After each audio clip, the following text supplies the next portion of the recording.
Good evening. I will be discussing sexual assault on college campuses. The first encounter of sexual assault was in the early 1957s, and it was an actual study, not any reports broadcasted or publicized, because at the time it wasn't something discussed about freely, and there was studies wanting to be taken place because not enough people reported sexual assault. And that being said, the study just showcased what it was like on college campuses revolving sexual assault. In May 2011, the first broadcasted sexual assault was of a woman, Beckett Brennan, who was raped by three basketball players at the University of the Pacific. Meanwhile, also in May 2011, on the campus Yale, there was Delta Kappa fraternity marching while chanting, "No means yes, yes means anal," while holding a poster board that says, "We love Yale sluts." And ever since then, sexual assault on campuses have increased by it being publicized and also broadcasted since then. And between 2015 and 2019, there was an increase of 12% of sexual assault. And to this moment in America, every 73 seconds there is a sexual assault, which can be shocking to know about. And even more so, what is shocking is the effects these victims go through, dealing with depression, suicidal thoughts, drug use, PTSD, which can last up to 9 months after. And even more so, they have self-harm, pregnancy, and pregnancy can lead to self-harm for both the victim and the baby, because most of the time women will either abort the baby themselves somehow or actually go to an abortion clinic because they cannot deal with how the baby was conceived. And even like trying to put the baby up for adoption is hard for them because it has to grow inside them first.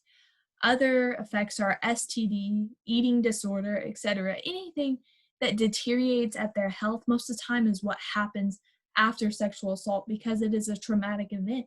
And sometimes people, both men and women, afterwards, they experience health issues because of the closure they didn't get because of it, because of justice. There was no justice because sometimes they can't even report, and sometimes they do report, but nothing takes place. And that is some of the obstacles that we see within, especially like the Hunting Ground, the documentary we watched in class. Some of the people that were interviewed, when they reported to administrators, they were asked, well, why didn't you fight them off? What were you wearing? What did you drink? And those aren't questions that should be asked. They should ask what happened, but it's not the person's fault if they were wearing a short skirt. It is not their fault because they did not get consent. Even if they're conscious and unconscious, they have to give consent for sexual encounters to happen. And also another obstacle that we saw that people run into is that once there is a report, there is no actions being taken. There's no expulsions, there's nothing. And as there was one statistic within the documentary I remember and have seen is that University of Virginia actually has approximately 230 reports it's seen during the documentary, but zero expulsions. And that makes you wonder, how is that possible? And a lot of times it's the administrators that are more terrified of the accusers and what they will do rather than what the victims will do. Because accusers more likely could sue because they might have the money or something like that, other than what the victims could have. Another obstacle is that not enough women feel comfortable to report sexual assault because it's not made public that it is okay that something like this happens and you report it. Most of the time it's blamed on the victim, like you shouldn't have wore this, you shouldn't have done this.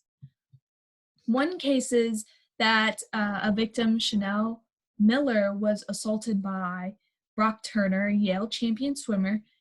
They were both coming back from a fraternity, separate, they were not together, and she passed out by the dumpster, and he saw her, and instead of calling 911, he sexually assaulted her.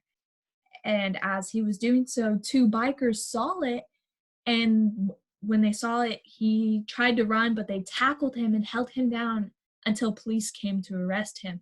And he was even charged with three counts of sexual assault. But however, instead of serving full time like you would think, he actually got out early for good behavior and only served 3 months. And it makes you wonder, how is that even possible? And that is because of privilege. Turner's privilege was that he was white, he was rich, he had a good reputation, so Yale thought. That's what they were basically saying, that he couldn't have done it. It's because his reputation. He seemed too good. He was a swimmer. He was an athlete. And that's not the case. And even so, privilege should not be used to get you out of jail early for something that you did do. There was witnesses. And the judge that was even over the case and that let him out early was actually recalled, which meant he was actually removed from office. And that was Aaron Persky. And that does not happen often, but people saw that and petitioned against him and actually had him recalled.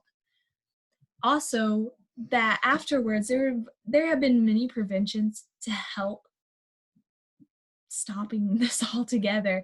And some of the programs actually involve men as allies.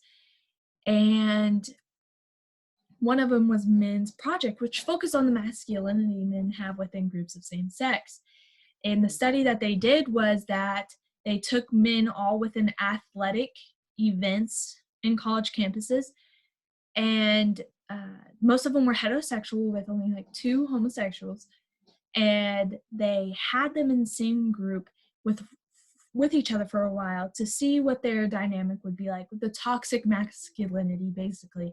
And they would have a discussion and expose them to oppressions of sexual assault or what women go through and races and everything of the such, to open their eyes to see that toxic masculinity oppresses some of these people.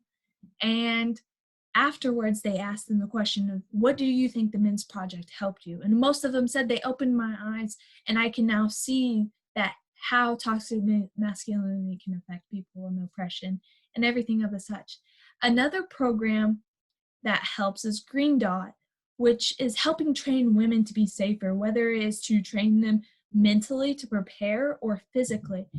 And most of the time they say that it has helped, and it has 14% more chance of them not being raped on college campuses than before, because they are more prepared than not being exposed to any training or any of the such.